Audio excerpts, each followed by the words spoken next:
So here we are, back in a balmy mid-Ontario winter, talking about boating. So, as you may have recalled from before, we had a discussion about this Yamaha and the fact that I broke a grease fitting last fall, or the fall before. And I went through taking it out, and I'm not sure I ever showed anyone the replacement. So anyway, there is a replacement ordered from Yamaha, and I have learned my lesson. Pull that grease gun straight off. Don't lever it.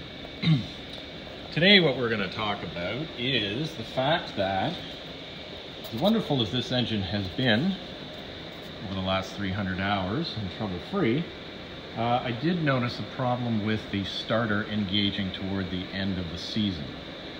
So I don't know what's sticking. It could be the gear that propels it upwards into the flywheel. It could be a dirty ignition contact. It could be some other electrical issue between the switch, the battery, and the starter motor. But I wanted to poke into that a little bit and see what we might discover. Alright, so here we are with the engine cover off. As I said, about 300 hours, as I recall. Just a little over 300 hours on this 2007. 90 horsepower, 4-stroke. One of the last years for carbs, before they went to fuel injection. Pluses and minuses with both of those, obviously.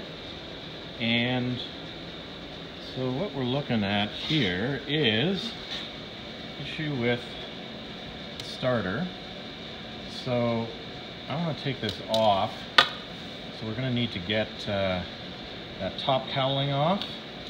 Looks like we got 1, 2, 3 bolts that I can see. There might be something under there, I'm not sure. We'll take a look at how the wiring harness is connected. The little caveat emptor here, of course, I am not a Yamaha technician. I do not know what I'm doing beyond trying to approach this in a way that demonstrates a little bit of common sense and care for the machine.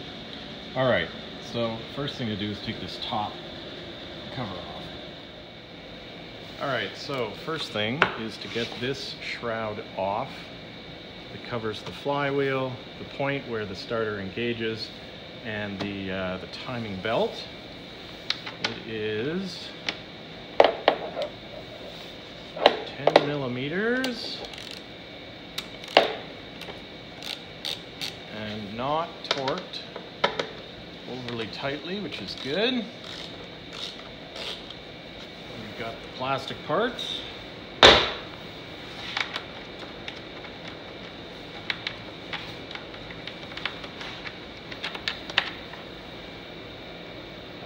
Integrated washer.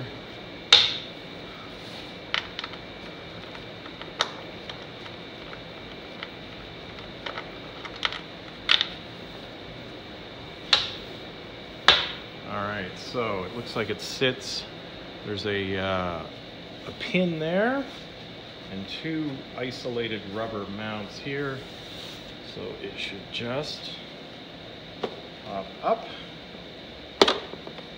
Lift off like that, and then we get that out of the way.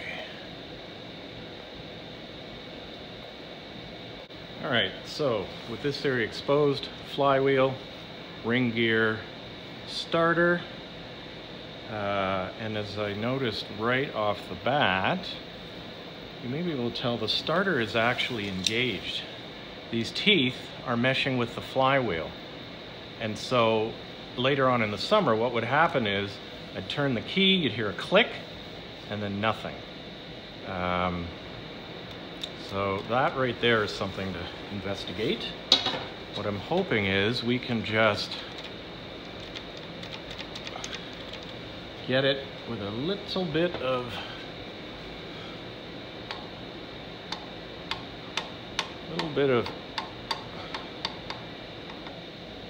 persuading to release.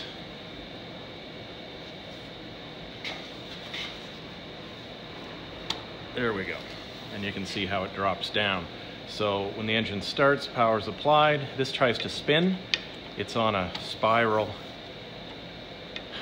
armature, which lifts it up, engages this and spins it, but it should drop away when it's done. And it should also certainly have the power, once it lifts and engages, to spin.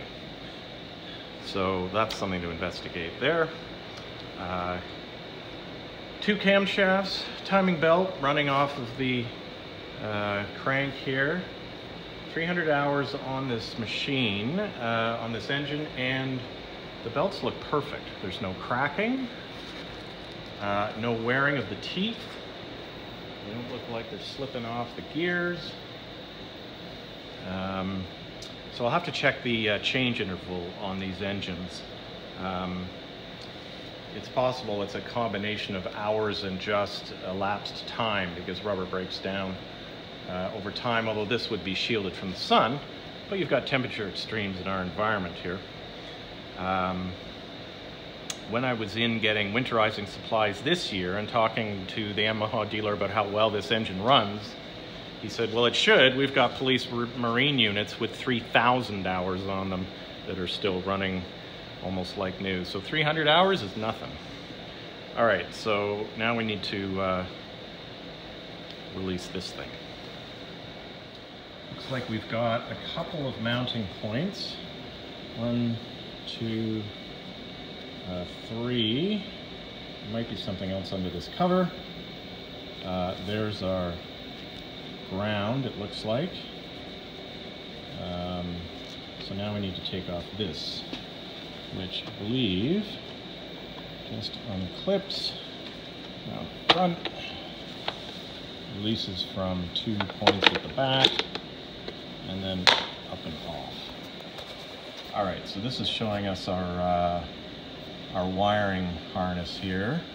So if that's the ground, this will be our hot lead going into the solenoid here.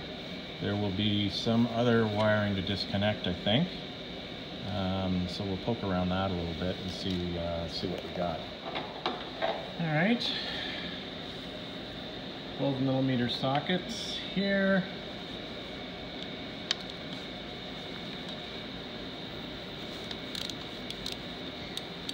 Again, not reefed down.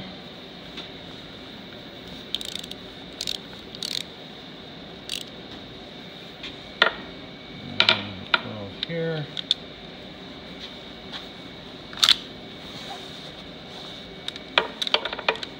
Definitely not tight. That's our ground. So in fact, what we'll do is take that off first.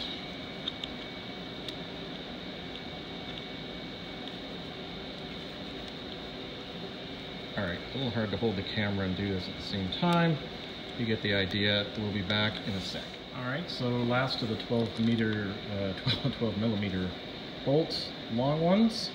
Each bolt is the same, which is making it easy to remember what goes where.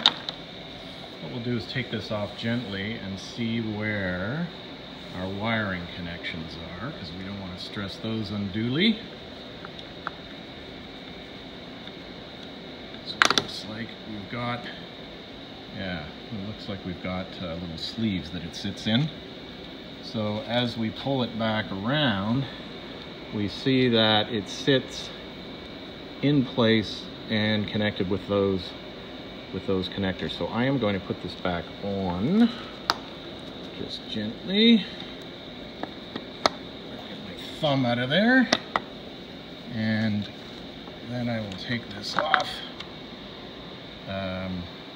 with 2 hands and disconnect. Just have this thing balanced here for the moment, just to illustrate the fact that it would have been a whole lot smarter had I undone the other electrical connections before taking the thing off. So this is actually fastened to the back of the starter. You can't disconnect it at the starter end. You need to disconnect it from there. Hope you can see that. Of course, there was the main red wire here, and there's also another one here that I didn't see, but that you access by taking off that little cap and then trying to reach right in there, and you can see it's all well lubricated. So we're going to pull that off, and that should release the entire unit. But as I say, perfect example of somebody that doesn't really know what the hell they're doing, and just hopefully taking it apart without wrecking anything, and certainly disconnecting the wiring harness before the unit, because it's quite heavy. It feels like it weighs 4 or 5 pounds. Don't want to damage the wires. So don't do it this way, kids. Just another little interesting note: when you take the nut off the bottom of this whole thing comes off, and that allows the final piece of wiring harness to come off as well. And when you got that free,